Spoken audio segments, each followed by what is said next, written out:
and Vice Chairman of the Human Services Board. Larry is coming, I think, pretty soon, so I'll call the meeting to order. Let's see, here we go. Public comments. I'd like to make a public comment. I just want to acknowledge that March is Social Worker Appreciation Month, and so I just want to just say that out loud for everybody. You know, we have amazing social workers who work at Human Services. I want to acknowledge them and wish them a happy Social Worker Appreciation Month. I wanted you guys to be aware of that. Thank you. Thank you. Thank you. Okay, anybody else? Your time, right? Yep. Yep, your time, okay. Anybody on Zoom? We have Beth Roberts, and that's all I see. Hi, Beth. I bet. Anything? Anybody on Zoom? No? No. Okay. All right, now we go to the meeting, right, program. So Where do you want to go? and then we're gonna, so, Renee set this up, so you have to. I'd like to introduce Julie Dumpy. Am I pronouncing it correctly? Yeah, so Julie's from Oshkosh Kids Foundation. And you probably heard lots of buzz about the tiny home project, part of our mega grant, one of several wings, I guess I'll call it. Towards the end of last year, or maybe in January, I asked this group for suggestions for presentations, and one of them was to get each of the wings, each of the projects to come one by one. And so I started with Julie because I heard that some of our case managers actually took a tour of one of the tiny homes, and they came back and we're talking about it. And I said, "Ooh, let me start with Julie," and so get her to come to the board. The managers wanted to hear about it too, so we were doing 2 for 1 here. So introducing Julie, she's got a PowerPoint. She'll go through it, but I know Julie knows some of us, but thought we'd do introductions for her, please. I'm Renee Sirocco, Deputy Director. You know Bill, so we can go this way, Ralph. Okay, I'm Ralph Harrison, District 31, Vice Chairman. I'm Becky Nichols from Menasha, Supervisor for District 2. Karen Powers in District 25 for the West Haven area of Oshkosh. Pam Bartel, the Administrative Associate for Human Services. Julian Plus, County Board District 29. And Harold Zaystock, citizen member of the City of Oshkosh. Jeff Bean, District 34. Chris Kniep, another of the citizen members. And how about everybody in the back? Introduce yourself. I can start at this end. Ann Kriegel, Economic Support Manager for Human Services. Amy Steyer, Deputy Division Manager for Beaver Health. And that's the Division Manager for Child Welfare. Heather Founts, Division Manager for Behavior Health. Mike Gordon, County Woodbury, District 20. Right. First of all, thank you to all our social workers. Huge fan. They are one of our major partners in our tiny house village, and we couldn't do what we do without them. So thank you, all of you, for your hard work. We appreciate it. First of all, I'm going to apologize. I just finished another presentation, and my pictures, which I just uploaded, didn't save. So I have all my renderings, but I'll send them out after. I had a photographer go over to take pictures of the actual houses. So they'll be available after, so you can see the actual photo pictures. So we could send them all. So if you get them to Pam, okay, then she could send them all. yeah, we'll do that because they're great. So I really give you a better feeling. I set my present, I'm like, what? Where are the pictures? So you can go to the next slide. So Oshkosh Kids formed in 2019. And it was my baby. I was an educator for 34 years in the Oshkosh area school district. Last 10 years I was in Oshkosh North, and the poverty level I saw increase tremendously over that time, and started to notice kids wearing the same clothes day after day after day, not eating lunch, falling asleep in class, started to learn their stories, and the basic needs were just not being met. So we started very small by like doing showers, providing anything a child needed, from backpacks to buses to school fees. We still do all those things, to haircuts, anything them to get them to school, because our schools do a really good job and they need to be there. As we started to go along, one of the big things that kept popping up was a lot of our kids were not having homes. They were couch surfing. They were sleeping in tents, they were sleeping in cars. And a lot of people say, we don't have homeless kids, we don't see them, so we don't think we have them, but we do. And you can go on, next slide. And what we saw in starting to talk to these kids is that the poverty level was something that most people were not aware of in Oshkosh.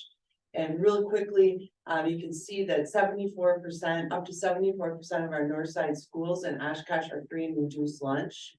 Overall poverty rate of Oshkosh is 43%.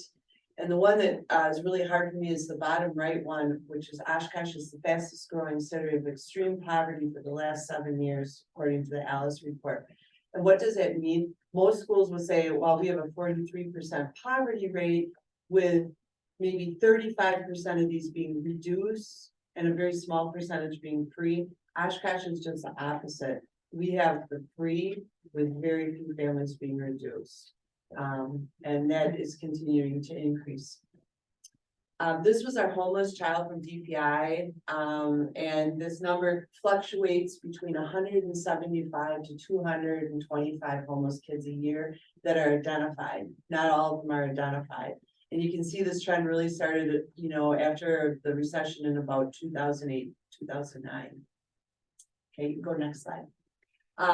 So we started the tiny houses, and the reason we did this is once COVID hit and there was a moratorium on evictions, all these homeless families could not get into housing.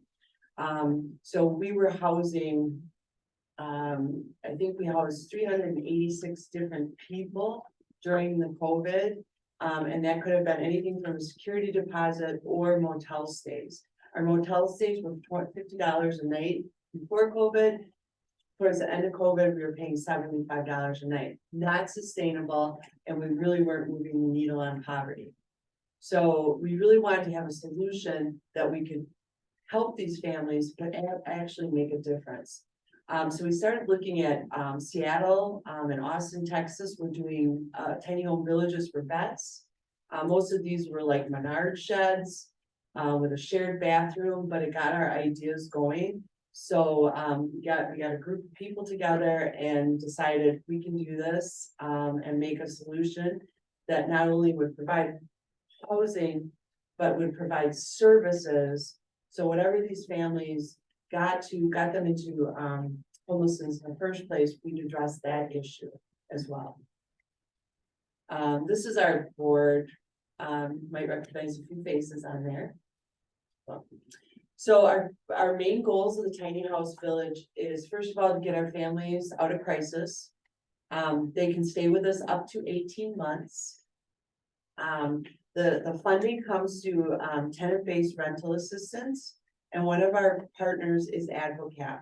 So a family could be referred from the county social workers, school social workers, Oshkosh Kids, or through Advocap. They go through a screening, and if they qualify for tenant-based rental assistance, they can choose tiny house villages. They can use tenant-based rental assistance other places, other renters, but right now our availability of low-income housing is really, really low. So most of the families don't really have another option. A lot of our families, I would say the majority, have an eviction and or conviction on their records. And because there's such a slow amount of housing, the landlords are very, very selective, and our families are not getting chosen. Our goals, you can go back back a second. Our goals for our families once they arrive, come stabilize, to get a $20 an hour paying job by the time they leave with us, to get transportation. We're reliable transportation.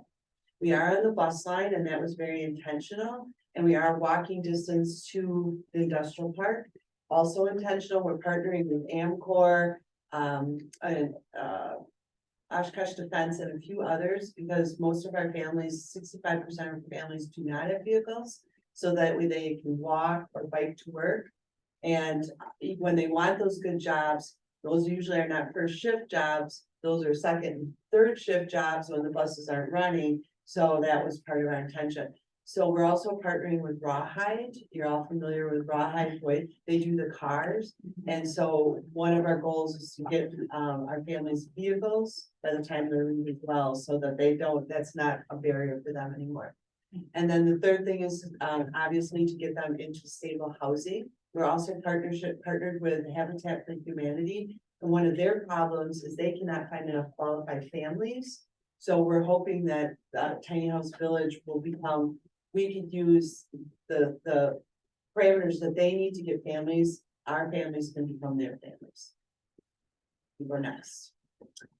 Here's a location. We're on Packer Ave between Main and Jackson Street. So if you remember Primo's Restaurant, if you were at Primo's Restaurant and you were heading towards the lake on Packer, we're across from, there's like a dog training center across the street. That's where we're located. We're on a bus line. We're walking distance to the community food pantry, which it's one of our huge partners so far. They've allowed us to use their truck to get materials for us. And then our families will go and be signed up there. And then we are also partnering with Fox Valley Extension to do cooking classes using foods from the community food pantry, healthy cooking classes. St. Vincent de Paul's also there, and walking distance to North Oak Lawn and New Val Phillips School. Here's a little rendition of the village, and you kind of see where we're located. This is a model of the village. It will have a fence around it, and fences to help a lot of our families come from domestic abuse and the Christine Ann Center. We also have many security cameras, so that we can, if anybody is gated, is on there without permission, they're obviously, breaking the law. You can see in this picture, we're done with the left side. So if you drive by the site, you'll see we're on the left half of the village is completed. That's 16 houses. There's a gazebo kind of in the middle, and that part of the parking lot, and our community center is done. The rest will be done April 1st. They're already getting the ground ready on the right side, and the houses they're being built off site. We have an Amish gentleman in red granite who's building our houses. They're as big as his hay wagon. Long, wide, and can get under every wire between here and red granite. So those will be starting to be delivered as soon as, if weather cooperates, April 1st. So our timeline for completion is end of June. Present to present, we have 3 families living, and more coming every day. We're staging our final 4 houses on Wednesday and Thursday of this week. So by the end of this week, all 16 houses will be ready to go for our families. We do have our social worker hired through Advocate. She's full-time. She's on site now and working with our new families and continuing to build partnerships. A couple other things you can see, we have community gardens on each side. A playground that was donated from the Smith School. It was a relatively new set, so the people that bought that donated to us, and then there'll be a green space for kids to play behind that. Now, part of the neighborhood investment fund was for the community center, Correct, yes. which is the center. Which is in the center, yeah, and I have a rendering in my so you can continue. This is a floor plan, and a lot of people are like, "Ooh, how can you?" Our houses are set for 4 families, 4 people, and it's 2 bedroom, full kitchen, full bathroom, and a little porch. We've learned a lot already with our first 3 families, and our second round will be making some changes already. For example, bedroom 1, we thought would be the adult room, and bedroom 2 was the kids. The parents all want the kids with the room with the door. So, that we'll be putting, we're actually gonna have doors on both and no more bunk beds because our first two families were babies with cribs. But what do you mean, bedrooms with doors? The bedroom one has a door Which one and is then one? bedroom two opens. And it doesn't have a door between it and it opens, it's an open. There's no bedroom. bedroom door. There's no How bedroom. could you not have a bedroom door? How do they get in? Walk right through the wall.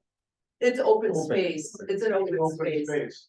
It's at the bottom, Meaning it's not, Bottom left. it's not private. It's not a closable door, the bottom left corner doesn't. bottom left corner, Doesn't the have a first door. bedroom. See, You it just, says- you just walk in from the Yep, hall through yep, an open wall, no wall. yep. Okay. And that was designed, so the new room will, the new renditions will have, and they're adding doors to our next, they're adding doors now to the ones that are existing. But they're gonna have a new layout that doesn't have to have a bed, bunk beds, they can have a different setup of things and there'll be doors in both of those, so. Things we are learning as we go, and that was phased intentionally.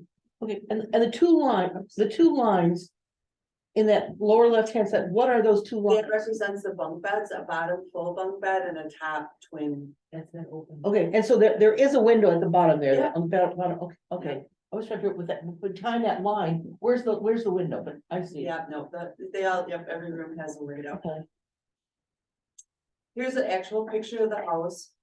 They also have a little shed behind them because part of our intention is we really want to have these families feel respected and honored. Beautiful brand new houses, everything's brand new in them. They're coming off crisis. We want them to start over. Part of our social work coaching is to teach them how to be good residents. So, we have sheds in the back, you put your bikes in the back. We don't leave things out in the yard. This is what we can do and keep on our porch. In our houses, we don't put garbage on the floor. If there's stuff on the counters, we wipe it down. So part of it is healthy living. So that's it. And many of our families come to us with absolutely nothing. So that's why they're fully furnished. But some families do have some things and they may accumulate as it goes. That's why we have a storage shed for each one. how many square feet? They're 400. For 4 people. And you gotta remember they're living in most of them have been coming from motel rooms. I just put a family in that has been living in a tent right now. With a battery, electric blanket and a ceramic heater. Or car, so these are, to them, it's been luxurious. Each of the houses is gonna have a solar panel, those will be going on actually next week, I think. And so they're solar powered, so we will be actually selling, it'll be a generative business for us, it will sell back to the grid. So really, the only utilities the families will pay for is water. We have Wi-Fi service provided throughout, that'll be included for the whole village. This is a rendition, close, but not really. We'll send those. Here's the Community Foundation rendition, that the grant, has helped to pay for. It has 3 offices, one for our social worker, one for our leasing group, and then one for all our different partners to come in. We're trying to remove all obstacles from our families, like if I have to have 3 kids and get on a bus and it's 20 degrees to go meet with someone, it's not gonna happen. So we wanted to have the ability to have our partners come on site, to remove that obstacle. We also have a laundry service, a bed bug room, because that's a big problem in like a lot of low income housing, so it's a hot room. Families put their stuff in before they come, or if we have outbreaks, take care of it. And then we have a commercial kitchen, a large gathering room and a classroom in this community center. And our hope is that we'll provide trainings in here, enrichment things, like maybe we're hoping community members, maybe want to come teach a yoga class or a painting, or want to have some type of faith-based service, or do some type of activity with kids. That'll all happen in our community center. We also plan on teaching the cooking classes. And Lost it, one other thing in there, we got a lot of stuff going on in that room. And it'll all start, probably in about June, we'll really start utilizing. Right now, we're having to use part of the space to build furniture, put our furniture together for the houses, so. Partnerships, we have Wisconsin Partner of Housing Development, which is WPHD. They're one of our help, they own 50% of the property with us. They have, they work out of, they have different states they work out, and they come to communities to help with solutions for housing. They have some background that they can help us. They work with this population since 1985, so they just are a really good asset, and have some skill sets that we don't have. AdvoCap is our funding for our TBRA, and they house our social worker. And then you can see on the right, that's some of our partnering agents. We have many, many more. Here's some of the groups that got us where we are now. A lot of in-kind donations that we're also very grateful for. Like our guy would bring a tradesman in and say, hey, how would you like to donate, you know, doing 8 of our houses, the wiring. Yeah, I'll do that. So we've got a lot of different people that have donated. Art donated the roof for the community center. Corcoran did our glass, windows, paint and mirrors. WGNR's done all our furniture and bedding, so lots of great partners. Project started out at 3.5 before COVID. And due to the COVID, it's now a $5 million project. We just were granted the ARPA city grant at $225,000. So that leaves us $425,000 left to fund. Our goal is to have that done by the time the project's done in June, so we'll have 0 debt. At 65% occupancy, our pro forma shows that we'll break even. So our goal is to make it a self-sustaining project, so we do not have to come back to the city, the county. That's our hope, to help fund that project. And in the end, adding 32 tiny homes for families that are struggling with homelessness. Are Andy and Allison your parents? Andy and Allison are my brother, it's my brother-in-law, Okay. so we can skip that. So, questions, I did that very fast. How much are you getting for rent from T-Bird? HUD came in and I believe, and this number was tweaked a few times, but I think it was 940 Per unit? per unit. Regardless And of how many per people? unit for 4 people, and that's a sliding scale, so a family pays what they can based on income. Yeah. And then that can change, you know, if their income changes throughout their stay. And I don't know if I mentioned, they can stay with us for 18 months. It's considered transitional housing. And the 18-month, and what they actually get TBRA assistance for 2 years. But our goal is to get them out into regular housing, still have support for 6 months with TBRA and our case manager. So it's kind of a soft landing, not like, okay, now you're done, go, good luck. We're trying to do the soft landing approach so they have more success. Do you have a plan for tracking them once they leave I don't mean tracking in negative sense, but Right, to gauge your success?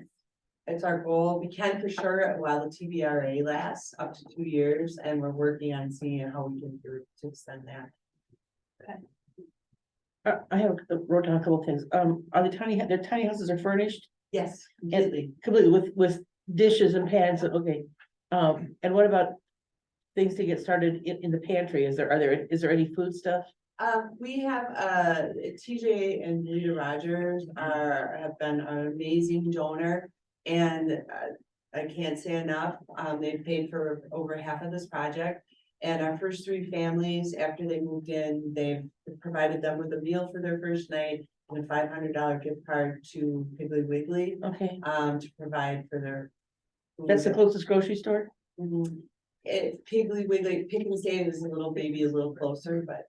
But Piggly Wiggly's on the bus route? Yes, Okay, and it's close. okay, and then when they leave, they don't take they don't take the furniture with them? They don't take the furniture, but they get to take all the, like, the coaster and the bedding and the towels, Okay. that kind of thing.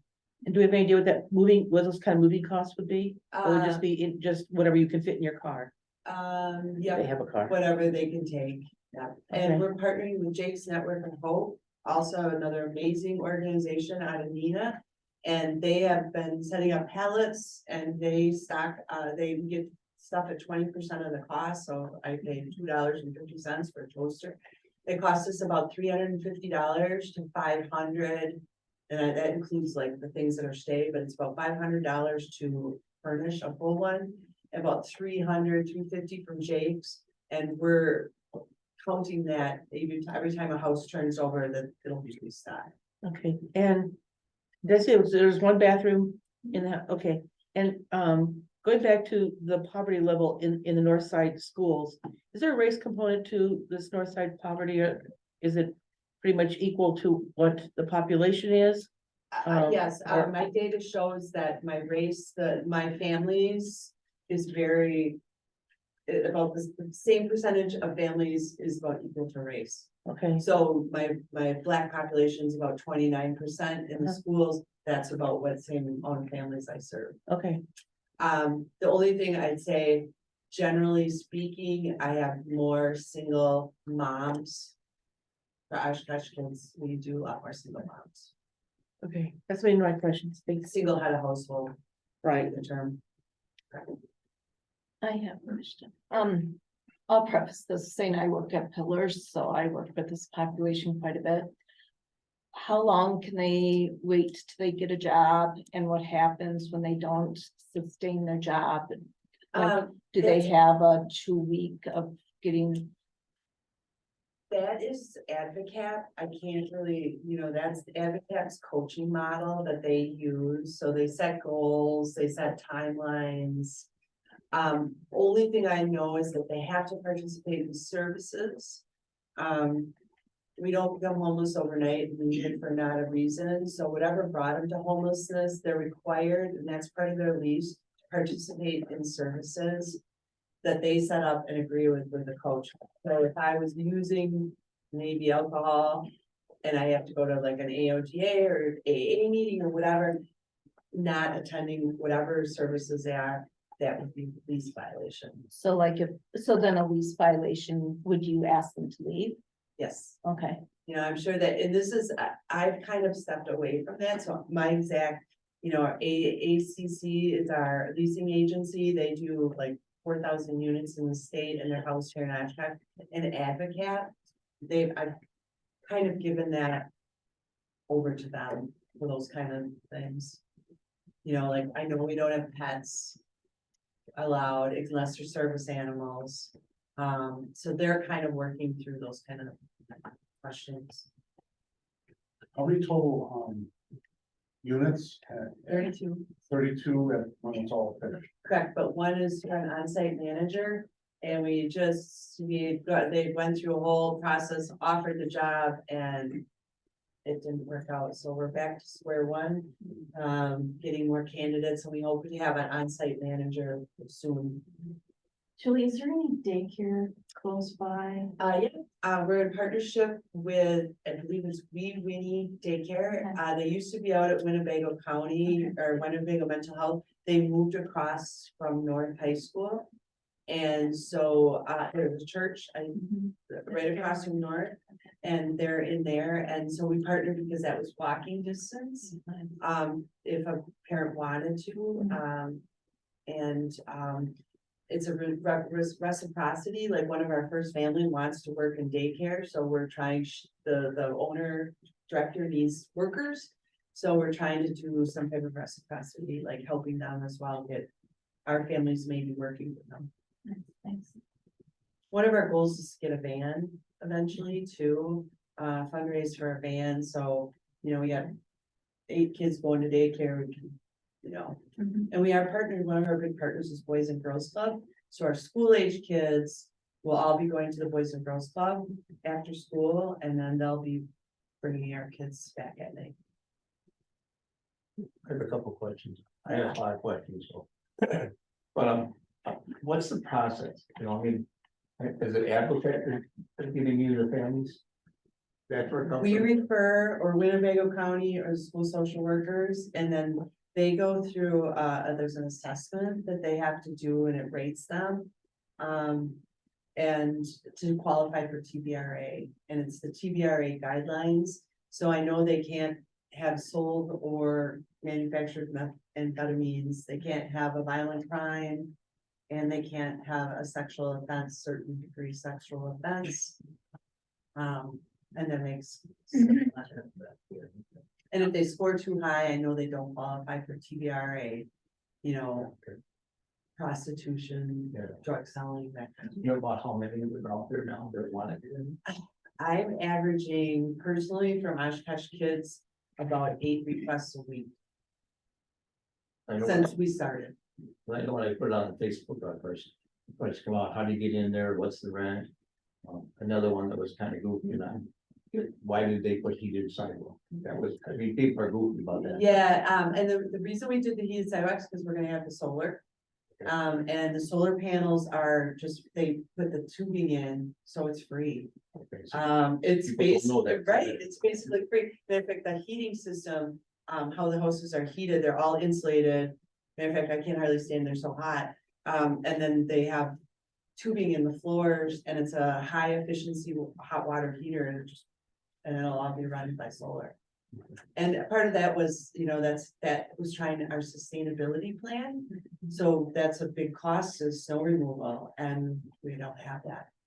We don't have that cost. And I noticed in you had a balance left, but I didn't see anything in there yet or anything about maintenance.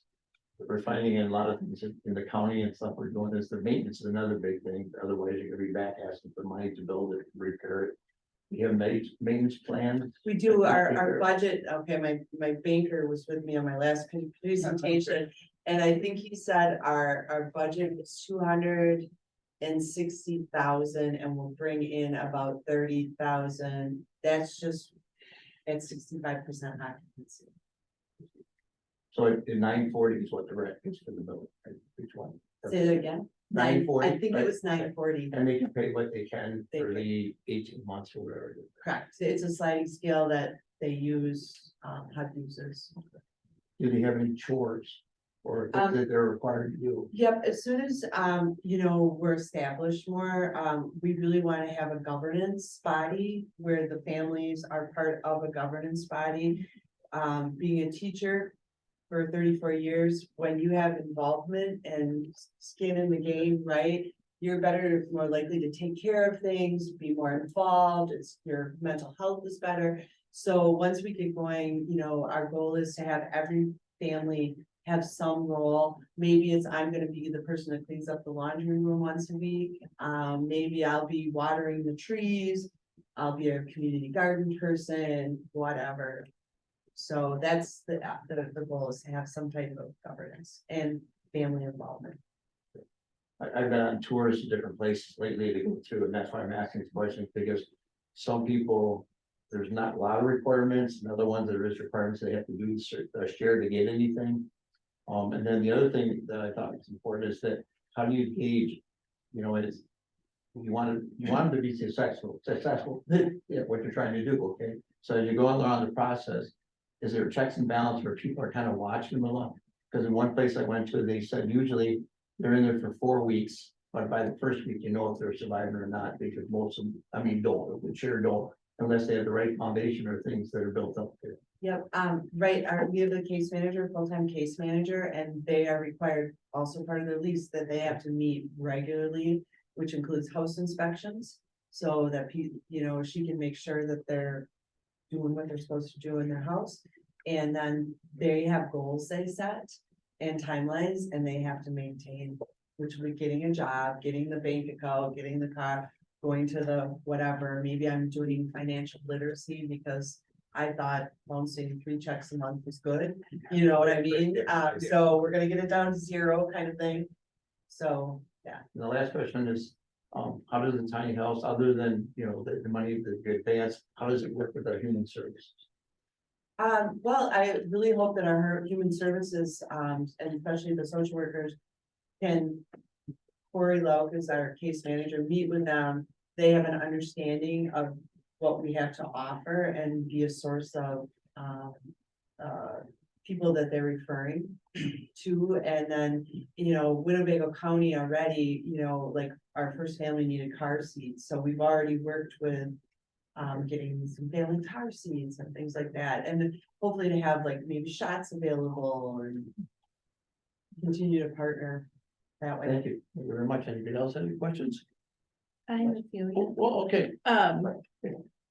Are any of the units ADA compliant or all of them? Not any of our first, a few of our second. Okay.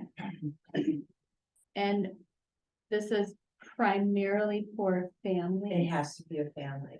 okay, and then is it just for homeless families in the Oshkosh School District? Is it open to Winnebago County? Who can get involved? Good question. Yeah, but to qualify for tenant-based rent assistance, you have to be homeless or on the verge of homelessness, meaning you have several eviction, you're gonna be evicted, maybe you have till the end of the month kind of thing, right? So that's first qualification. The second qualification, people in the Oshkosh area school district, we work very, very closely with our school social workers. We find that that's best for the kids to have not only our social worker there, but the ones in the county and the ones in the schools working with these families. We have the best success rate, so that's our priority. You know, if our houses don't fill like we think they're gonna fill, then we would, and we do work with Winnecounty and Amro schools as well. But I have about 5% of my population I work with is Amro Winnecounty. 95% is Oshkosh, 85% of that is Northside. Yeah, And that's the question I get too, are you gonna inundate the schools? The Northside schools, no. The Kinney-Vento law, which is a state law, provides transitional housing. Kids in transition up to 18 months, they get to go to their home school. And we feel that that's the one security they have, and so we want to keep them in their home schools. thank you. Okay, I guess I had done, but you mentioned these are for families. So definition of family, do you require a marriage certificate if a couple comes in, presents as a family with 2 kids? That is a leasing question.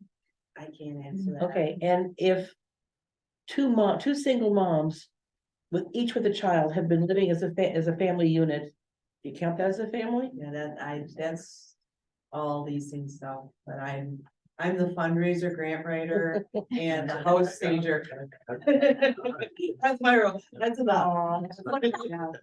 Yeah, and I'm sure there's law on that, you know, a discrimination laws, The HUD definition of family is a single person. A single person, That's the HUD definition of family, to my knowledge. but there could be a husband and wife and 2 kids, right? Sure, that's but I mean, family's pretty broad. Yeah. But is it a minimum of 4 people? minimum of 4 people. So a family of 3, like a single mom with 2 kids, could not live there. No, yes, so you can have 2 to 4 people in the house, so it could be a mom and. So 3 minimum kids. of 2 people, 1 Minimum of per 2 bedroom. people. Okay, But no more than 4 people in the house. Correct.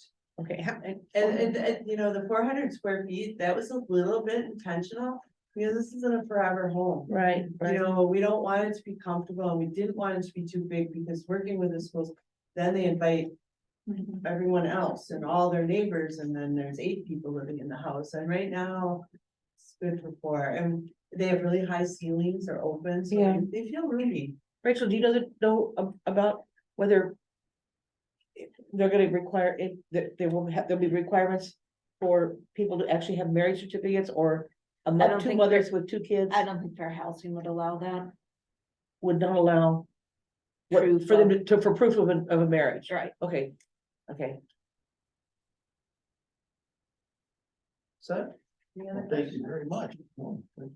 Thanks a lot, Julie.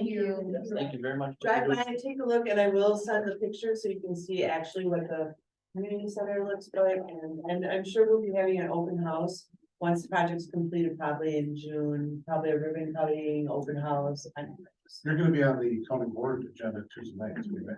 Yes, I am, Yeah. and I'm hopefully get my pictures up and moving. So for county board members, Tuesday night, those are the review of each of the projects, and they will be one as well as Beth and the health program. Okay, So hopefully you'll get to see pictures then. As in tomorrow, Tuesday? Yeah. But that's tomorrow. It's tomorrow. it is, yeah, That went up.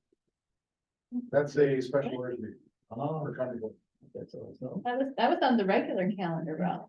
Well, I had ARPA, and then I had now the pay, and I didn't see that paperwork. Oh, something today. Oh, comes it. Thank you so much. Yeah. Thank you. I guess you guys will hear this again tomorrow. I guess. It's first. It's first. I think there's gonna be, well, I don't know how much time is gonna be allotted for each one, but there's 6 different programs, I think, or 6 or 7. Five programs.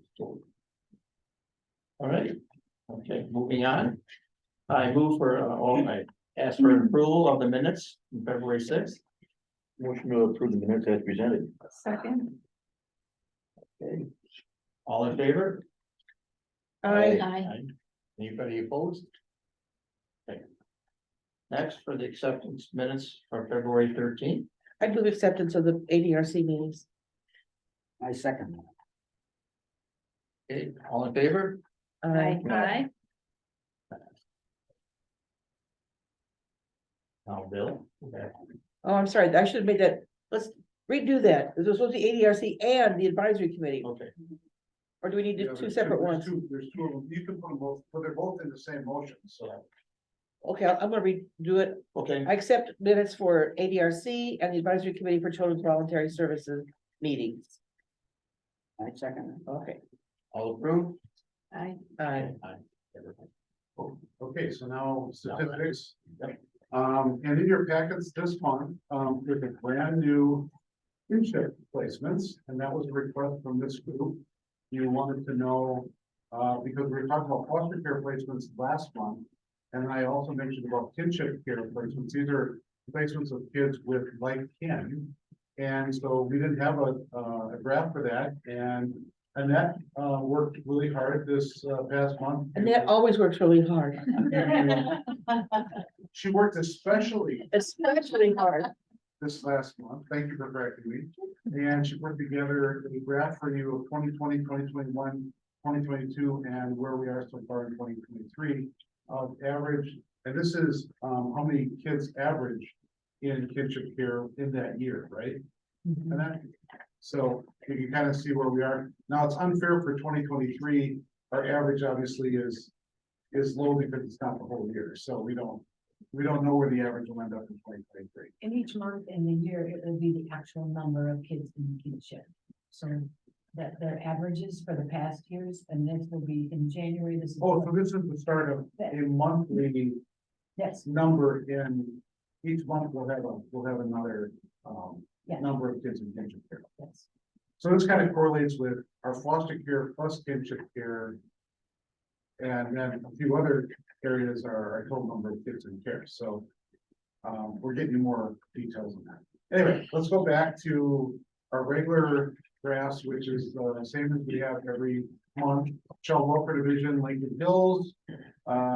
We are up a little bit, but we're not yet to 2, because we have 2 there, right? Or we just have 1? Just everyone. Oh, that's right, fine, okay. I'm thinking maybe about something.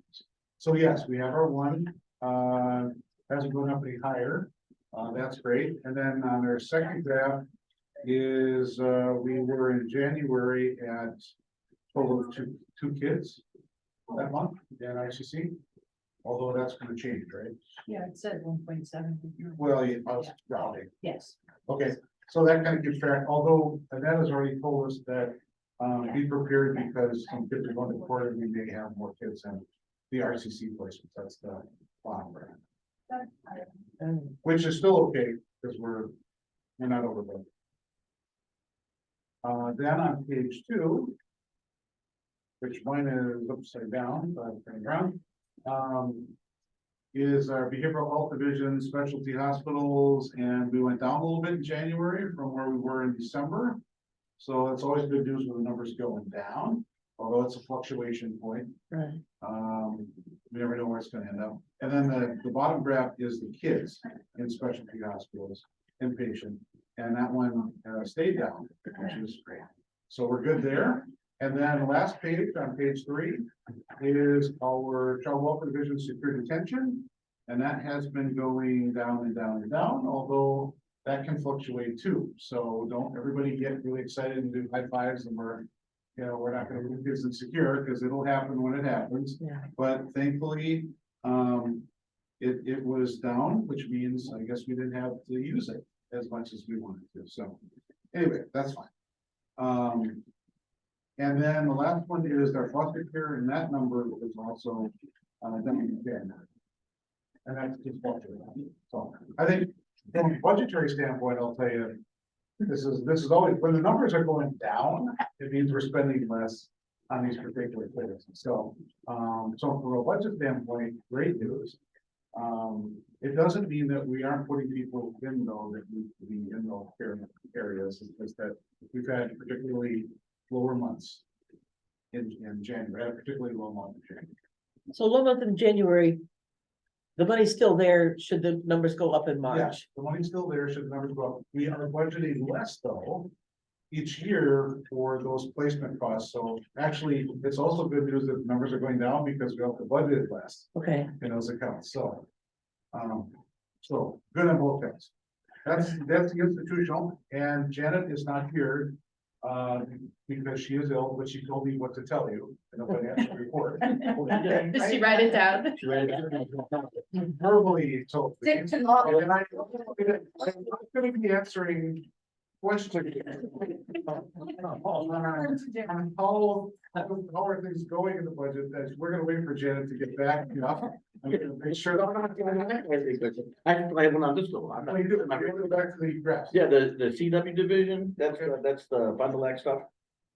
Secure detention. page Okay, and then the first one, that includes Lincoln Hills. I think. Yeah, Lincoln Hills is on the first page. Okay, Yeah. and then, there's 2.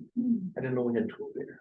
Oh, no, it says 1. Oh, There's one, yeah, I was thinking it was 2 also, but I was listening instead of reading. it's actually, the 2 bars are like a half and a 1. I That's gotcha. why it looked like it was 2. That's where I got confused too, Jeff. I Okay, think in that, you wanna say something? Well, it's just, it's Mendota actually is where they are. Mendota. right. Yeah, but Lincoln Hills, That and works. then they diverted. to Yeah, Winnebago. yeah. So we'll call it the Lincoln Hills placement, because it's easiest to call it.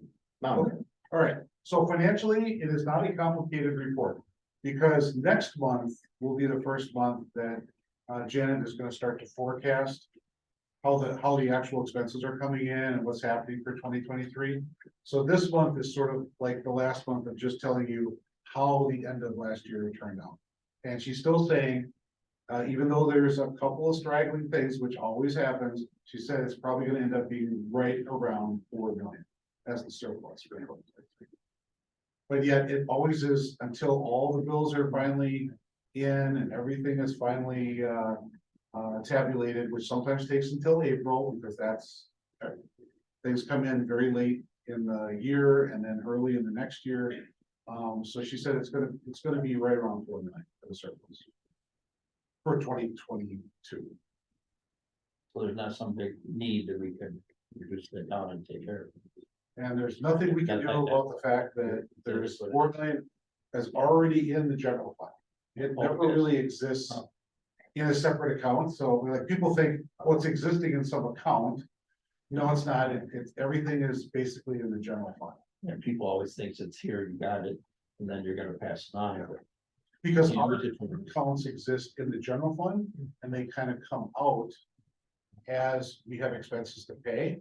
So we don't have like a separate fund that exists by itself. We're part of the general fund. Unlike some other departments that have a separate kind of fund that they keep Proprietary fund. designated for, some, the airport has a designated fund, the Parkview Health Center has a designated fund. We're a creature of the county budget itself, or the county, general fund. So that's why it's there. So when people go, well, how much money do you have sitting in your account? I go, it's sitting in the general fund. Whatever is there is in the general fund, and whenever we need to pay something, we pull it out of the general fund. They keep track of what our budget should be, but it's still coming, funding is still coming out. I have a comment, maybe a question, Sure. and I think Oh, it's, I think okay. it's one, I think Okay. it's one you can Oh, you okay. could All right, address, all right. because we've talked about it here before, but I was listening to the Personnel and Finance Committee meeting from last Last Thursday. Thursday, where they, a financial update was presented because there was a item about carryovers on the agenda, and it was mentioned that Human Services is at about a $3.5 million surplus, and the comment was made that, wow, that's really efficient, and I wish we should work really hard to have other departments replicate that.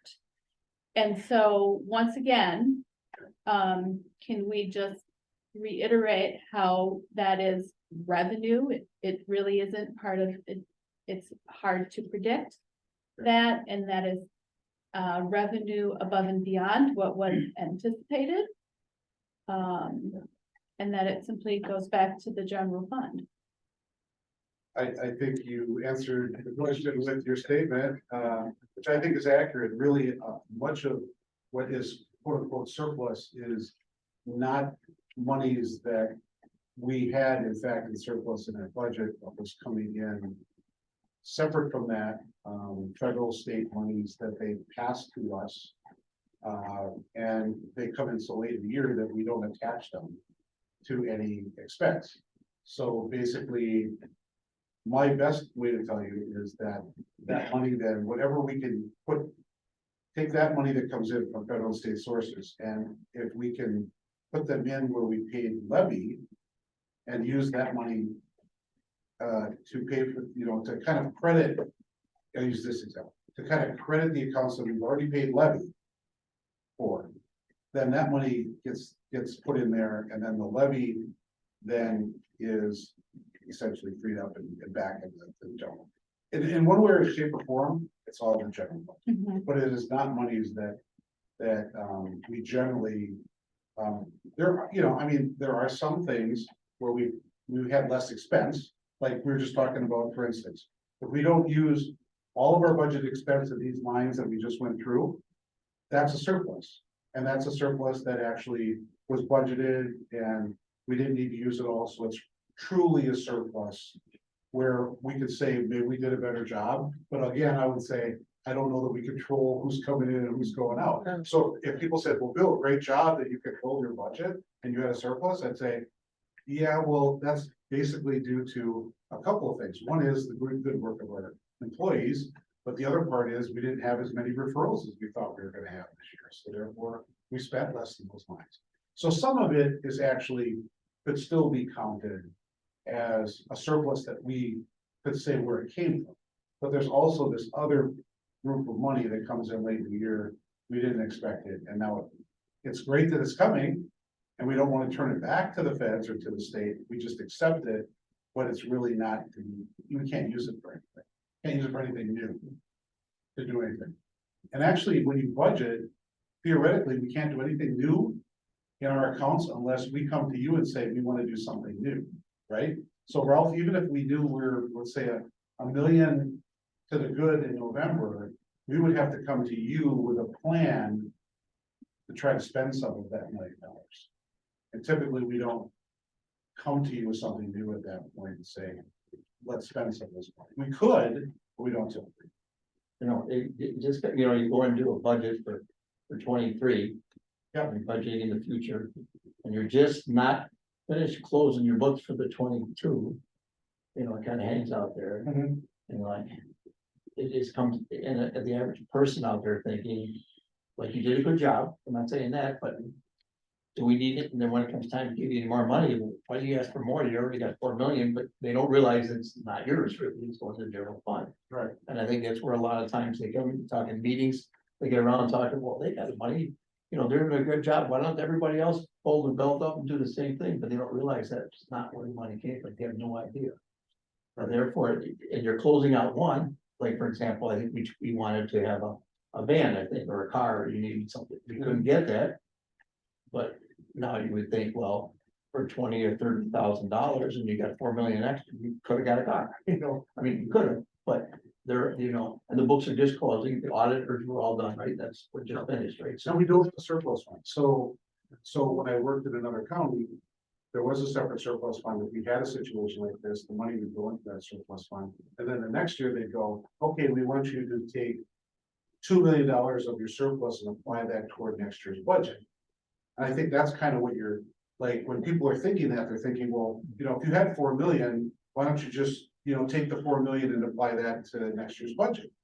Well, if you had a surplus fund and you wanted to do it that way, you could do it. We don't have a surplus fund because it just goes right into the general fund. So you know, we can't apply what's happened in 2022 and 2023 that way. Or 2023 to 2020. We can't apply what left over in 24 to a 20 or 22 to a 24 one. I do have a question though. Go ahead. So to build off of that, we do know that there are some anticipated costs that will be requesting the county board to cover in the future regarding the Lincoln Hills placement, and I think you might have mentioned some other things at the last meeting. So why? Well, the first thing we would The do. first thing is how do you I can't think of the word, but you know, we have a surplus, but then we have these expenses. Mhm. So how do you So talk through that, and then why not have the carryover? Because why not ask for a carryover with those surplus funds, because we know these expenses are here. So well, those in the are the- past, we've asked to set up a special fund. In the past, we've asked about carryover, but it's not really something that the county itself, that's not how it really works well for them. They'd rather us come back and ask for what we need when we need it. So your point about, I think this year we will have some accounts that we will know will run out before the end of the year. That is kind of unusual for us, but because of how we're budgeting now, we're gonna have accounts that are gonna maybe be out of cash by July or November, or pick a month. So typically, how we will address that is we'll go back, let's say in June or July. You know that we're probably gonna run out in a particular account by the end of the year. Let's say we need to put 200,000 more in this particular spot. The first place is not to go and ask for it from the county board. It's to basically look at where some of our other accounts are actually doing better. And then we anticipate that maybe we'll have a surplus in this other account. And then what we'll do is we'll request to transfer 200,000 from that account into, you know, the account that we think is gonna be short. So our first choice is not to ask the county board for additional funding. It's basically to see if we can find some other accounts that are actually, you know, have some revenue in there that we didn't expect. And then just transfer it inside the department's budget. Therefore, it's not asking the county board, you know, give us money from the general. And I think that's the right way to do it. I think as we hopefully get to the point where we're not having big surpluses, is that we'll be doing a lot more of that. We'll be doing a lot more transferring funds around during the year to try to, you know, balance it out before the end of the year. So that we break even, so we have a balanced budget there and continue to have a balanced budget throughout the year. So that's what we're gonna be doing in the future. We'll be doing more of that. Yeah, I think I think of it more like a business, and there's probably too much business side of it. At the end of the year, when we do our final taxation, we had X amount of money left, we always say, okay, now, where can we put it to take care of something, so we don't have 4 million now, it's 3 million. You know, we'll build something, we'll fix this, we'll do this repairs, we put money in this repair, that's what I keep thinking, but we really can't, the county does that. Well, and really, that's not the best way to manage money either, is to say, hey, I got 500,000 left over here, let's hurry up and buy stuff. For whatever, I mean, that's really not the best way to do it. It's like, do we need it? We should purchase it for the end of the year. If we don't need it, we should just let it go and let it lapse. Well, you're not a business, so, yeah, Really, a service more. that's why I said it's business minded, that's what they do for taxation at the end, is that things we need, we can pull it out and not show it as a tax or income, and do extra pile. Yeah. Which I Because we're tax exempted. There's tax exempt. Okay, but I just always feel bad with that, because we have to get, it's like, they go in meetings and talk about it. You've got so much surplus and all that, it hurts when you're trying to get other things later, because, you know, you got the money, why are you asking for anything else? You already have enough, but we don't. They need to know that. People need to know that, because they have no idea. I think it's, you know, I think the biggest thing is just reminding them that human services doesn't carry over, it doesn't have a special fund where it still builds, you know. If there was something that was building, then you can say, yeah, let's reduce it this year and next year's budget, take out 2 million and put it towards 2024's budget. But we don't have that account, so there's nothing to take it from. We have to start zero every year. Mr. Demo said he would remember this next time you told us in our meeting, but you were so nice in the budget, and he had this surplus that he would remember us in the future. I heard him saying that. I'll remember. All right. Okay. And so that was what, all she wanted me to present was that, about 4 million, and next month she plans on starting to tell you how the expenses are coming in for the first several months, and then we'll and then remember that what we're doing is when she says next month that we're projecting X amount of a surplus, what she's projecting is based on like 9 months of basically last year's records, because she said she's filling them in to tell you if everything goes the way it did last year, this is what it's likely going to be a surplus or whatever. So it's only going to be based on the first couple months of the year of actuals, but she's going to give you, you know, where things are at next.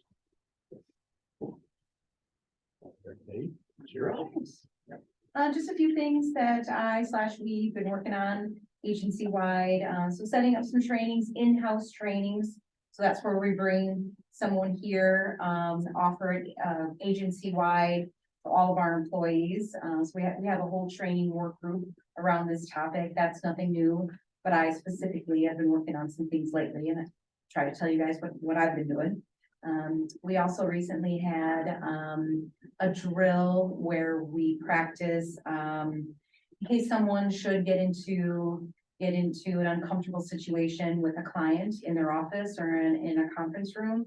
Luckily, it's never gotten to the point of someone needing to call for help, but we certainly want to have a process in place where in case that should happen. So we practice that every now and then, and we practice it in January.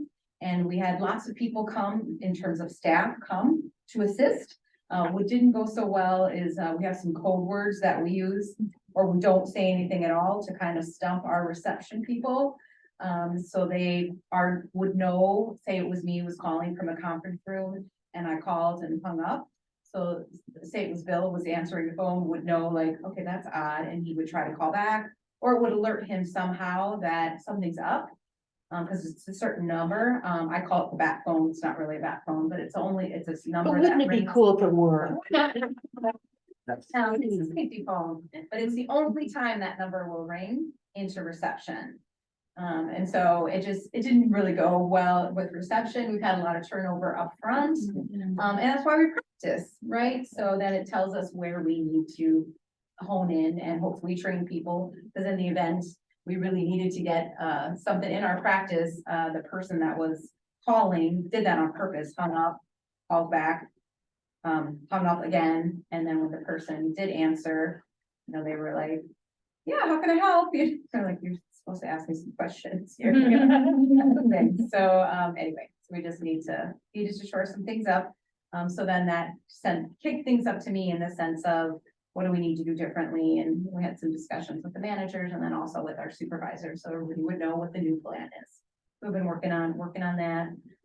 Social media policy change county-wide, there was a new policy.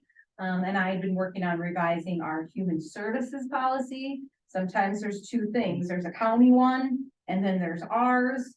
And so lots of policies, and so I'm working on making sure our folks understand our revisions, and then also acknowledging the recent county one that there's a link, it's now on the intranet, that it's, sometimes many things get posted there, and it's like, hey, everybody, you're supposed to know this.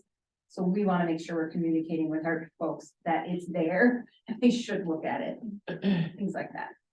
And then the last thing, from a management perspective, Bill and I have been having a lot of conversations. Managers been having a lot of conversations. Bill's been over at the admin building having a lot of conversations about the comp schedule, and you guys are having a special orders meeting and voting on the 21st, and so lots of conversations about the comp schedule. So that's what we've been here.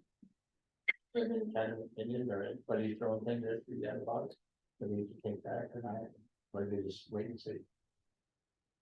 Well, I mean, I was talking to Bill earlier today, and then of course last week, right? I feel like it's our responsibility to tell you all sides, you know, some things that we're hearing from our folks. So there's, yeah, I'm sorry, I don't know what the policy is that you're talking about. oh, sure. So the compensation schedule. Yeah. So Dr. McGrath she was here back in 2016, and she's here again now, or was here recently, to study our wages, our benefits. She's also in Amy. I don't know where they're at with their process. So she's not new to us. She did a presentation to full board in January, with some brief recommendations. And so now, she actually completed her report. And so based on the report, tomorrow, full board will hear the special orders meeting. It's one of the things on the agenda. Full board will hear, where they'd like to start now. Like, here's some things we'd like to do right now. And then here are some other things down the road. One of the things we're hearing Mark say, an analogy, we're hearing Mark Habeck, the Human Resources Director, say is it's one bite out of the elephant. Meaning there's many things that, need to happen. And so one of the places they're starting is by, revising the comp schedule altogether, revising it, bringing it all together. Salaries you're talking? Salaries, yep, salaries, wages. Focusing on folks that have been in their positions for a very long time. In their current positions for a very long time. So, take someone who's been in the same position, that's the key word here, same position for, let's say, 20 years, same position. So through their calculations, there's a formula, I don't know what it is, but there's a formula. And that person is probably going to get, if this is all passed, a pretty hefty raise. Because they've been in the same position for 20 years. And the thought is, because the raises, and jump in if I'm not getting it right, the raises have been lackluster, let's say, for very many years. And so for the person who's been in their position for 20 years, has not moved through our ABCD range the way that they should have. So that's it in a nutshell. So let's take Joe, the 20-year person, gonna get a pretty sizable raise with that thought in mind. So then you take someone who's been here 3 years or less in their position, whether a new hire or whether transferred or promoted into said position. Okay, so I use Joe, let's take James, who's maybe worked in an area for a certain amount of time and then was promoted. We have let's take our supervisors. I don't know why I'm trying to dance or beat around the bush here. So we've got lots of supervisors who we promoted from within, and they haven't been in that position very long. So for them, no raise. because they haven't been in their position very long. So you see what I'm saying? So it's in my view, if I'm explaining it correctly, it's doing what their focus is, and let's get at these folks who have been here for a really long time. But what it's missing, and I don't know if it was intentional, I'm not sure, is say someone who may have been here a very long time, but was promoted or transferred, and that's a good thing, you know, we want that. And they don't fall into that category then. So that's what we're hearing. So long answer to your question, that's what we're hearing, and that's a concern. And that's, again, the stuff I sent to me about was that. If I've been here for 15 years and I took a new job, got promoted. Only either 3 or less, now I'm not on this chart. But they don't, I guess, and I don't know how the pay is, but if you got promoted to a new job or you got moved up, you probably got paid more money. You didn't get the same, you just said, well, you just do this for $1, I think, but I'm not sure. And that's what they're forgetting, that they already had a jump in pay, but now they wanted the bigger jump in pay.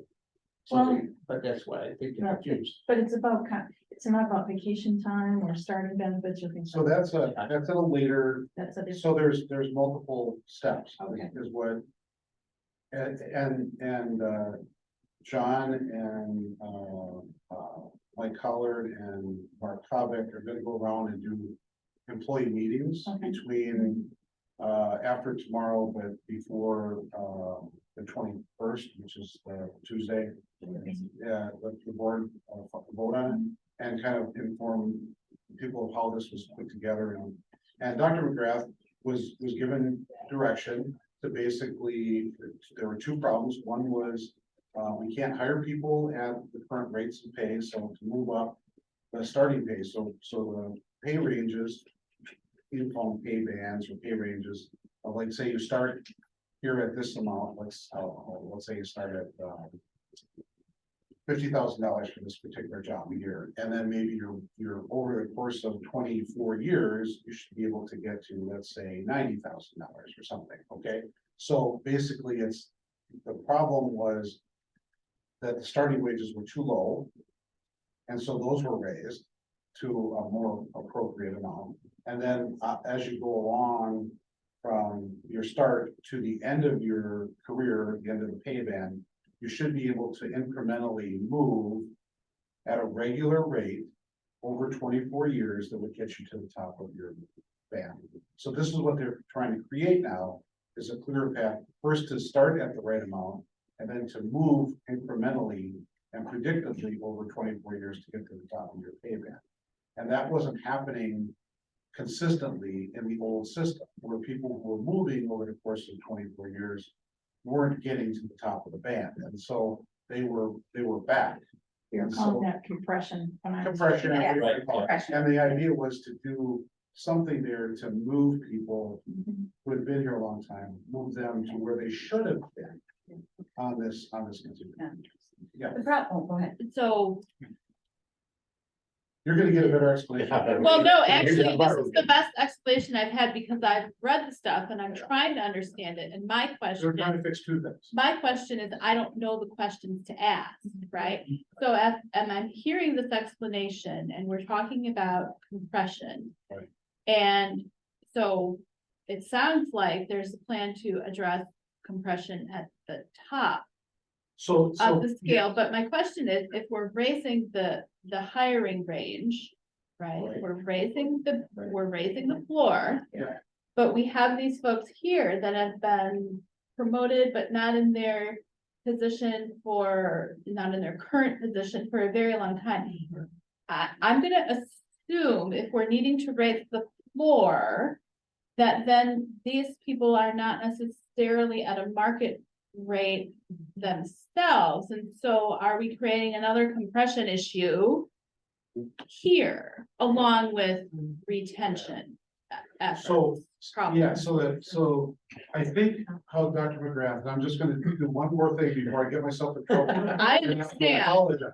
I I understand. will say that how it's been explained to me is that the idea is that if everybody is appropriately placed and they believe that the people earlier in their career And in this case, they're not accounting for how long you've been here.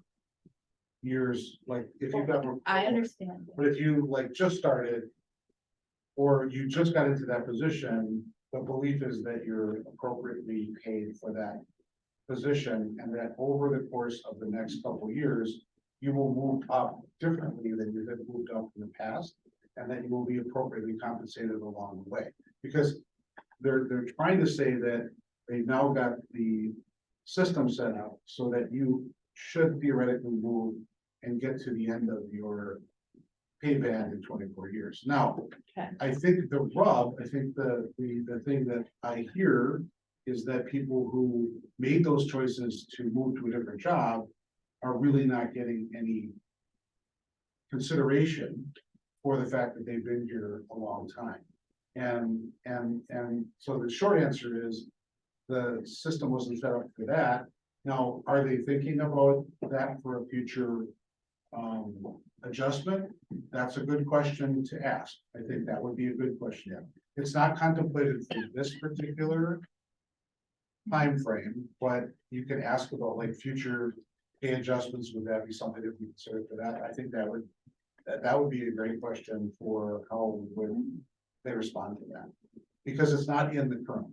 And I think there will be people in that situation that are going to be unhappy and feeling like, well, it seems like everybody else is moving, but I'm not, and I don't quite understand why I'm not, because I have a lot of time in the county. And they'll say, well, you have a year and a half in your current job placed at this level, you should be able to move now incrementally, appropriately, through your range. And that's going to be the answer right there. That's the best way I can understand. Thank you. Yeah. I think that's important that we talk about this because, we go into a meeting with 36 people and you get 2 minutes and everyone's trying to think of the questions I asked to cover. Right. And then when committee here, we have more time where we can sit and talk about things, know about the feelings when we go there. So we have an intelligent to know, because otherwise a lot of times I get in there and I'm looking at something like, I don't know. And tomorrow night is when she introduces it and talks to you about how it works. And then it's an opportunity to ask some questions. There'll be some opportunities for employees to ask questions as well. Right. And then there'll be both. But what I'm understanding is this is not the only change. I mean, this is the first of the changes. This is the only change. And I think that's what's important right now, is that 2016, from what I understand, not a lot was done. So now Yeah. another one comes out Almost nothing. and they are going to do something. Because the first idea was that, because I honestly, I heard people tell me that they've already heard from the board, they're throwing it away, they're not gonna do anything, that's just smoke and guns. And I said, it's not true, I can see all this stuff right now. And I said, the first goal is to get as much as they can in the first phase and get it started, and then go down a slip of all the different things, so it's not. And then I think things are gonna pull out that are gonna say, hey, we still need to work on. They're gonna be glad that they're doing something now, rather than not, so I think it's important. Ralph, though, when you mentioned the promotion piece, Yeah. say somebody moved to a different, or was promoted into a position. What I want to make sure you all understand about that is, so when someone's promoted, I mean, think about your own careers. If you've ever taken a position or what you're promoted for, that pay bump is for all that additional work now Right. that you've taken. Responsibility. Thank you, the responsibility. That's what the pay increase is for. So take that scenario earlier that I described of that person that maybe was in that position for 20 years and then was promoted, or 15, 20 years and then was promoted. So sure, they got that promotion bump. But what about all that time that they were in that position, also not moving through the ranges the way that they should have? So Is there that's still the a piece. pay for performance? Well, that fee is also kind of like with this new system. A pay for performance, the way we were doing it, wouldn't advance people the same But way. it's still in place. So it's still in place right now, but it's also being talked about that Yeah. you'll have to do something different. In order to accomplish the goal of moving people systematically, because with pay for performance, you might not move at all. Right. Or not even, enough for inflation, not inflation. The but cost of living. cost of living or whatever. So they're looking at changing that. too. Now you guys are numbers, right? So you're What's that? pay grade 1, pay grade 2 type of thing. Yeah, And it's, so really, they could just try to let it by just elevating each pay grade by X amount of dollars. yeah, so what I see Dr. McGrath having done is she looked at every pay grade and everyone has moved up the same percentage. So like one grade, she might have determined that it's only off by 2%. So that whole band might have only gone up 2%. Another band might have been off by 5, in her opinion. She moved that one up by 5. So it's not a consistent, like moving every band up Sure. the same percentage. That's what I So, would. because she's trying to make it comparable to the market that is existing for that particular group of jobs. Yeah, what I've read, it seems pretty well, But that band, if you were in that band before, and there's multiple jobs that are in a band, sure. that group would have moved up by that percentage. But that's not happening now. It's not a whole group, that whole band group is not moving up by a percentage. No, but the people in that group that were in that band is moving up. That doesn't necessarily mean that people in that band are getting that percentage lift. So that's not in there. Oh, okay. So just because your band moved up. Didn't Just mean that lower you're. the band. That didn't happen in the past, Okay, that's the part I don't Yeah. understand. Can you? help me That's another good understand question to ask. but that's in the past, though, right? Or it is now that the No, that's projected. So in all of the other years where the bands moved up, people didn't move up. In the bands, if That's what I thought you the band was moved up, you didn't, just because the band moved up, you didn't move up. Yeah, to- that's to the that, the schedule that we approved like back in January where everything increased 3%. That wasn't people moving up the scale That or wasn't people it moving was up not 3%, raises, that it was the- just simply changing the dollar amount in the band. Right. But it didn't relate to Right, people's so. pay or So salary. you're saying moving a band up. Yeah. Doesn't move people anywhere. That's right, Other than now your band goes out further, let's put it. that way, yeah, Right? and you're at a So, bigger so disadvantage. say the top of my band was whatever it was at one point, but let's say the top of the band was 100,000. Now I moved it up 3%, now it's 103,000, Yeah, so, but you didn't get a $3,000. yeah, That way, does that make sense? If the band moved, the amount moved farther out, but you still are, your merit pay was what you earned in the band. Merit was way up. yeah. Go ahead, Annette. But now with this change, it's also, they're not all moving up. Because a pay band moved up 3%, not everybody in that pay band is moving up 3%, even with this change.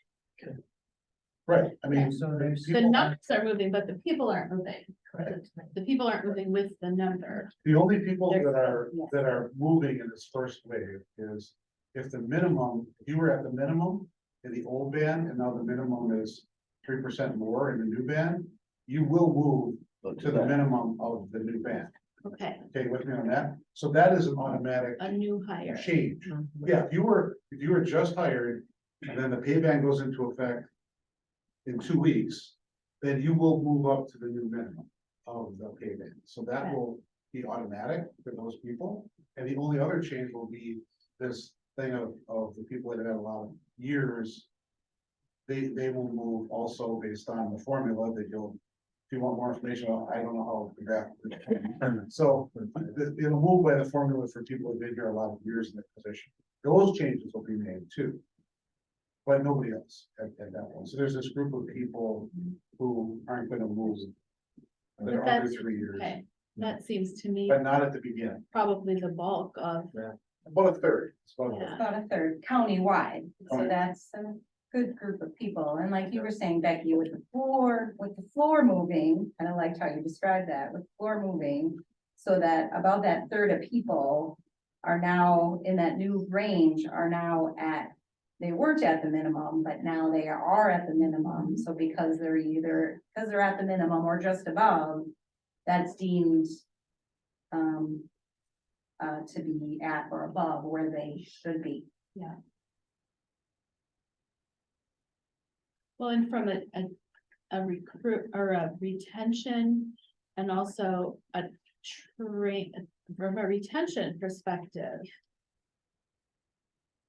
You really want that core group that's been here a long time, and if they're performing well.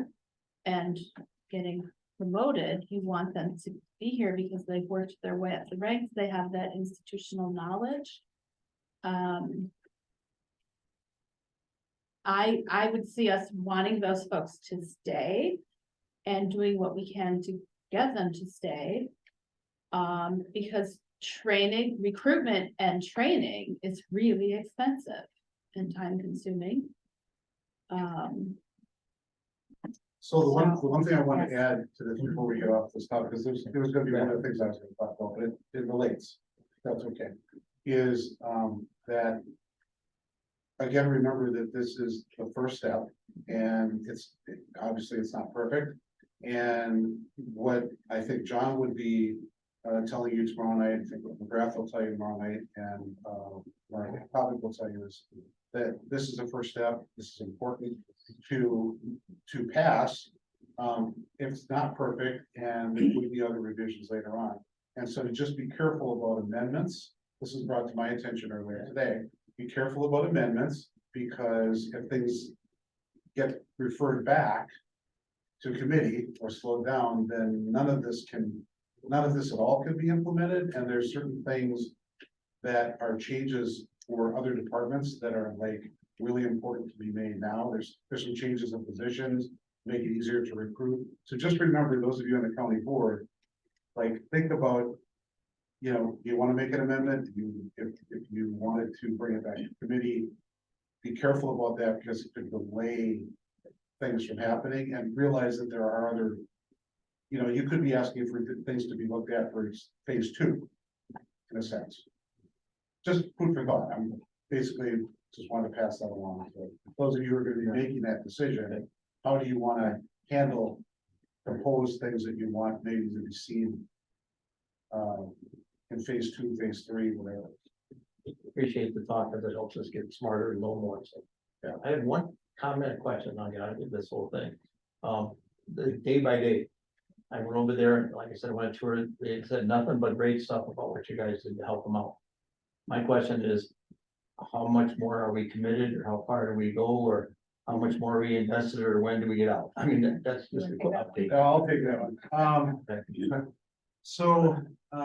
Well, honestly, and I've said this to them multiple times, we have no intention of wanting to do their work, wanting to, remove them from what they're doing. We want them to succeed, right? We want the day-by-day work shelter to succeed. We did what we did because potentially they were shutting down at the latter part of last year. They didn't have a plan for where those folks would go. We want them to, from now on, to have a plan. If they ever want to shut down again or modify their operations, I think they need to have a plan, and they need to implement that plan. So maybe it's with another shelter, maybe it's with, I don't know who else, but it can't really be the count. And we don't want people to go on the street, and we don't want, we don't. In a blizzard. In a blizzard, Yeah. we're in very, very bad temperatures. So I'm gonna encourage them to have a plan with other shelters in the surrounding area to see if they can do a mutual aid thing in the future, if they should come up. We want to stop helping them at the end of April, which is the end of our contract extension with them, which hopefully will coincide with them moving into the new building. So basically, our contract extension with them is through the end of April.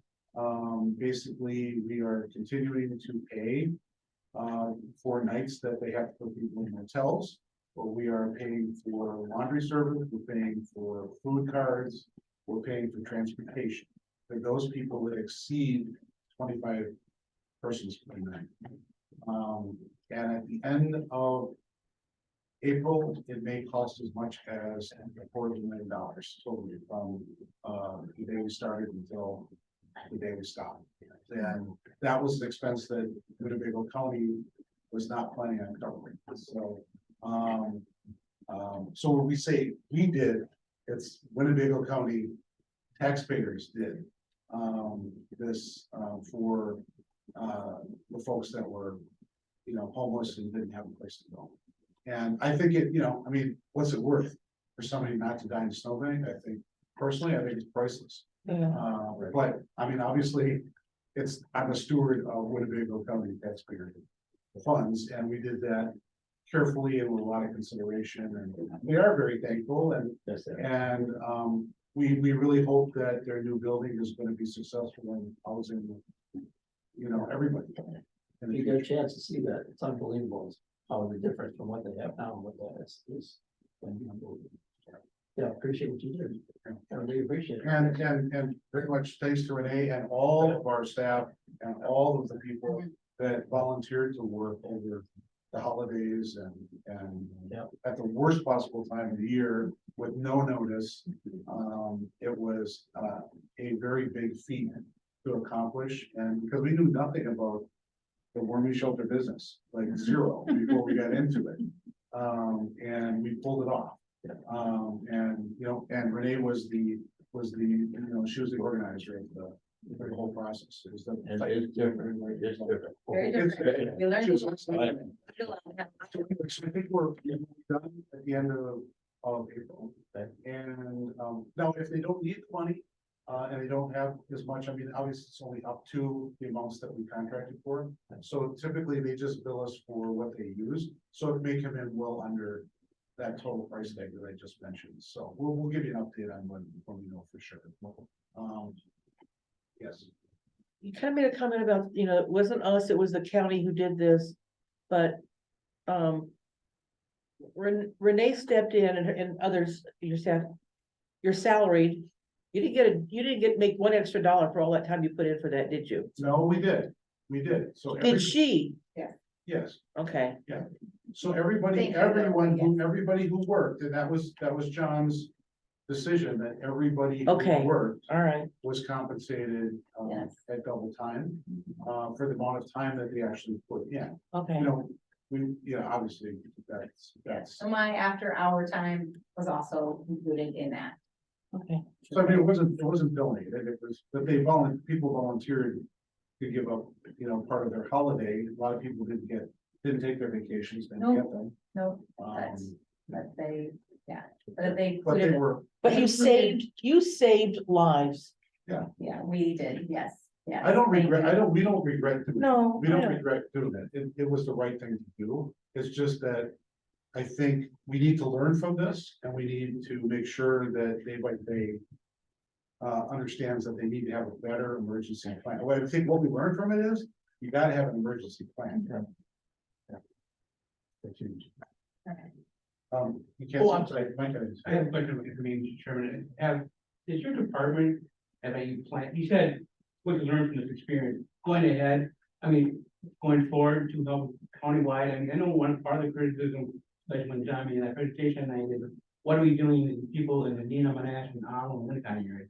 I know there's a coalition or a group that meets, what are they doing to try to have a plan in the future to address the homeless problem in general? I mean, I was glad to hear from Yaska's kids, but I remember a couple of years ago, it's a big problem in the Arnold and Winnebago County area about homelessness, and I guess I'm glad Rebecca asked her question, because this is eligible just for Oshkosh's kids, for everyone, so does someone in this department, part of that group, they have a plan for the future about addressing transitional / homelessness in the community? Short answer, no, because it's never been on the plate of human services to organize around homelessness. It's always been a nonprofit agency. The state kind of loosely organizes nonprofits to try to figure it out, but they never really said that county human services need to be responsible for it. I didn't say responsible, Bill, I'm saying you'd be part of the discussion Well, we'll with always be part Pillars of the and discussion. Habitat and Day by Day and Christian Answer, we're all part of it, and that's what I heard a meeting, but I don't know what. There's a balance of state, what is that, something coordination, Coordinated entry, I'm sorry, did you remember that? balance of state coordinated entry.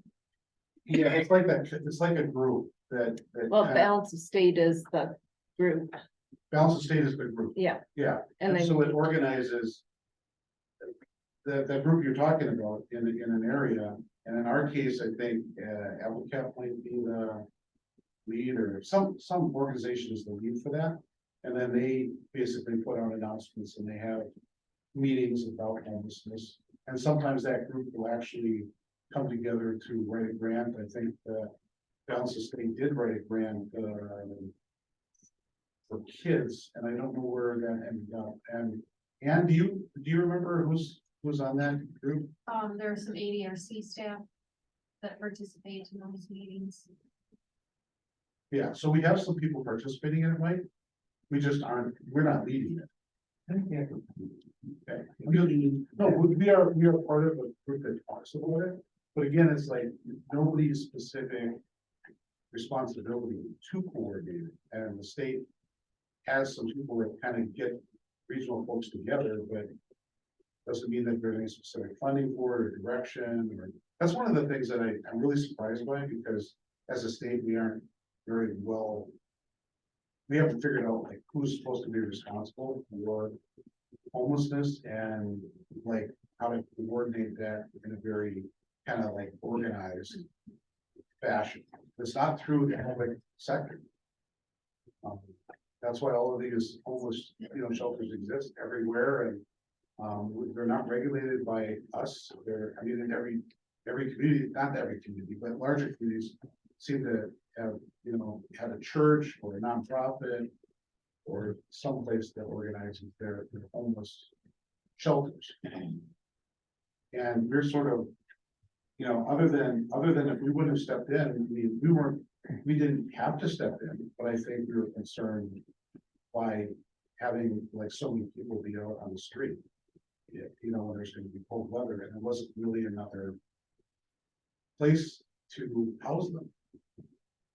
And we were kind of surprised, and we all had to step it up and say, well, are we going to do nothing and look the other way, or are we going to do something? And so we decided, okay, we're going to do some emergency shelter process to do it. And that's kind of unique too, because I don't think that happens very often in the state, that you organize just an emergency shelter for homelessness. I'm pretty sure it will not happen in Allegheny County. Yeah. I don't know what would happen if Pillars had to shut down. I'm pretty sure nothing. So. Yeah. So people would be fending for themselves, right?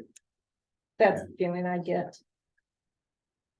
That's sad, because I don't know if you're talking, but I mean, since I've been going to tourism all these places, I really wanted to know, because I get somebody that's homeless, what do you do? What do you do? You hear all these stories. So I went to the day by day, I saw both, went to buy the cars, and I went to the Boys and Girls Club. I'm trying to get out there to see. And each one does it at a different level. But the one thing that I kind of noticed, and I felt bad about, is the ones that are a little bit fancier, nicer places, that the donations or contributions are bigger. And then we go with our 90 sexual offenders and spend X amount of money to build them a place. And our poor homeless people are kind of right there. They're just stagnant. They're kind of, I mean, when I looked at I don't know how they can do anything down there in a small basement. I mean, I couldn't do it with 30 beds in my basement for women. I mean, that's just terrible what I saw. And for how much money they have, so the new one will help a lot, but you can just see when they try to get donations or try to get money, they get blanket stuff, but the bigger money goes to the bigger stuff. And a little bit here goes there, and it's unbalanced, that these people need help. I mean, and you can just get not just food, not just a bed to sleep. There's a lot deeper stuff that they need.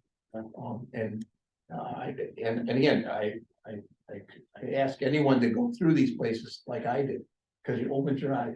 I've lived here 52 years, and the closest I've got to being the day by day was outside giving them a gift card or something for Christmas, and people do that. Okay, that's terrible. I never was inside to see what happened.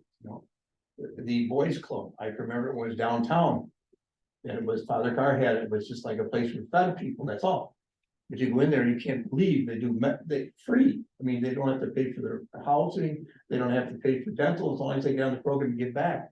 It opened your eyes a lot about what homeless are going through, and how many things are out there to help too. So if you know of somebody who needs something, there is places to go. And it opened my eyes a lot, you know, and then the same thing with the Boys and Girls Club. What they're doing for the 3,000 or so kids that are having issues. I mean, they let the kids come there and get showers. The kids come in there and they have a little clothes thing where they have their clothes washed, and they come right after school, because they're not getting whatever back home. You know, and I mean, it opens eyes, I just unbelievable. I choked up because it's just, I can't believe it, you know. Yeah. When I saw what they're doing, and shoes, there's another one of the shoe things, they had shoes out there. You know, they started a campaign that any kids come in with a shoe with a rip or tear, they give them new shoes no matter what. You know, you gotta acknowledge, because kids' pride. And the last thing is, when Winnebago told us that, you know, as much as we're doing all this for the kids and helping them, a lot of times, mom and dad don't know what to do. You know, their mental health is really bad. The poor kid is affected by it so bad, but the parents don't know what to do either. So it's so hard, you know, they're trying to do what they can, poor kids, so he has to have a place for her to be able to go to with the Boys and Girls Club, to be able to hang out and be with friends and do stuff and all day and certain things to do. It's amazing, but I would recommend that anyone goes through them if you have it, because I feel bad that many years never realizing what we have here in our community that's on. Off my high horse, but I'm just telling you, it was an eye opener for me to see. I still got more to go, so I'm just saying, that's all. Well, it sounds like we have more work to do. It is, I mean, You guys are in for more. you don't get elected, we only have 2 years to do this, and you told me when I first started, it'll take you 2 years to figure it out. It does, and you guys know, We see it every day, so we're glad you. So, sorry to get carried. No. You again, Bill, you wanted to be a director? Yes. Okay, I only have one thing left, because I was just gonna add a little bit to the explain the case study, and actually they did a great job.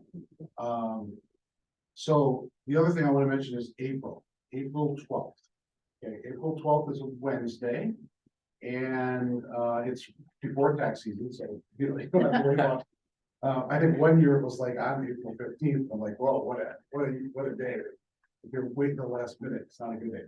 But anyway, April 12th is our Human Services Day at the Capitol. And what I would like to know from each of you at some point, either you can tell us now, or you can send us an email, or you can think about it for a month. But I need to know who's planning on going with me down to Madison. We will leave at 7 o'clock. I may modify that to go a little bit earlier, because I'm president of the Wisconsin County Human Service Association, and I have to do the opening remarks. I think it starts at 9 o'clock. So we may actually even leave a couple minutes earlier at 7, but I'll let you know. 7 o'clock right now. And we're leaving from where? From here, this parking lot. Okay. And we're gonna. Make sure you get with us this time. Karen. No, she is our passenger. I am not leaving the parking lot without Karen. Unless she contacts me and says, It was in the right parking lot. They changed the parking lot on me. you had to bring that up.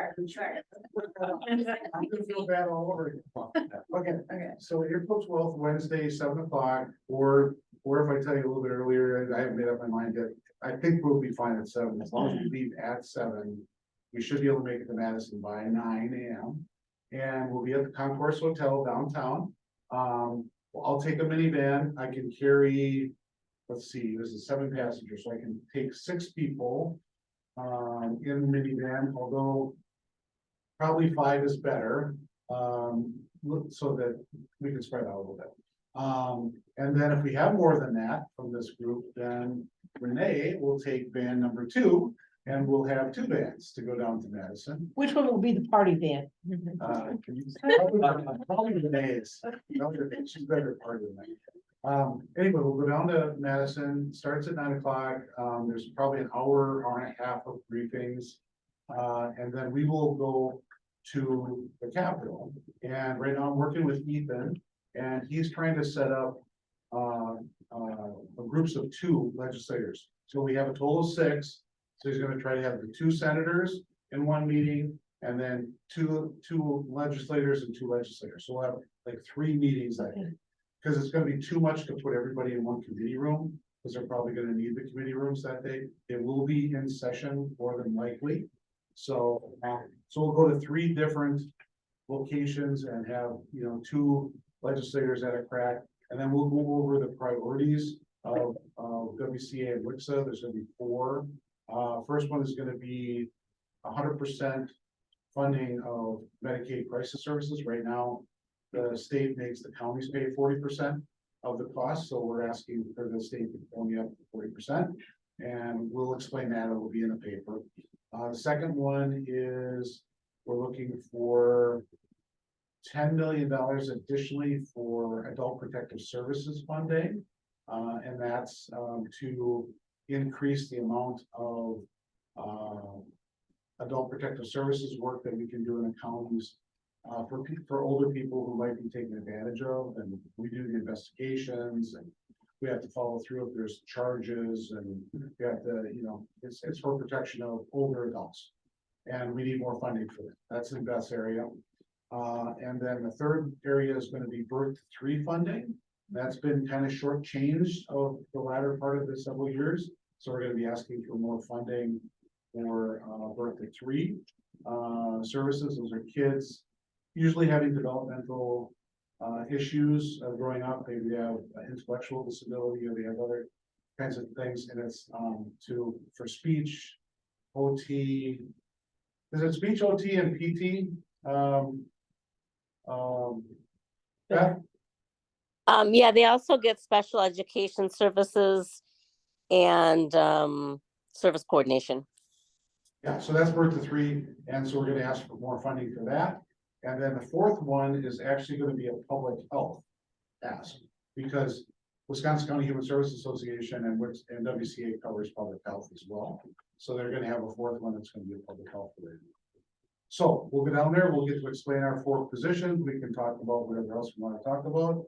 Probably have a half an hour to no more than an hour with our legislators, and then, so we'll do one in the morning, then we'll come back to the concourse, have lunch.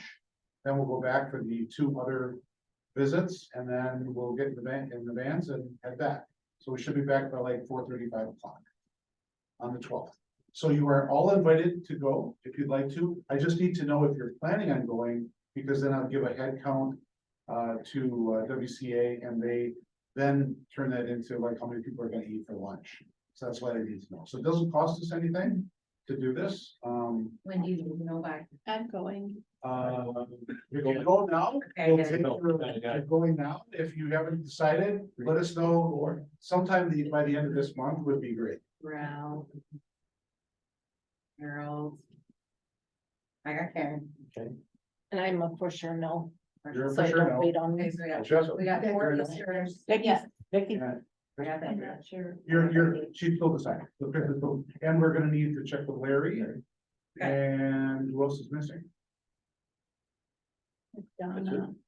Yeah, just Larry, because we don't, Donna Lori, I forgot to announce it to you all, that, Donna decided not to, continue with the board. And that was at the end of the year. I did, let John know, and it's in his office to, recruit and appoint, a new citizen. And to my knowledge, he hasn't picked anybody yet, but he needs to do that. So Donna's off the board as of January. Okay. All right, so there we go. We'll ask Larry and then we'll figure it out. So now we have how many? What's the number right If now? Larry goes, that's 5, plus you. If Larry goes? If Larry goes, you'll be all right. Oh, we'll In be all one right, van. okay. Yeah. Um, If there's more, then. If there's more, that's then fine. I we'll mean, do we can another break van. it up. We'll do 2 vans, not Yeah. a problem. Then we'll go on to number 9, any board members reports? See. No? No, okay. Rachel? Karen? no, Throw in, I no? got nothing. Well, But my 2 cents already. oh, sorry, yeah, Um, sorry. Alyssa from ADRC and I are scheduling another Powerful Tools for Caregivers program in May.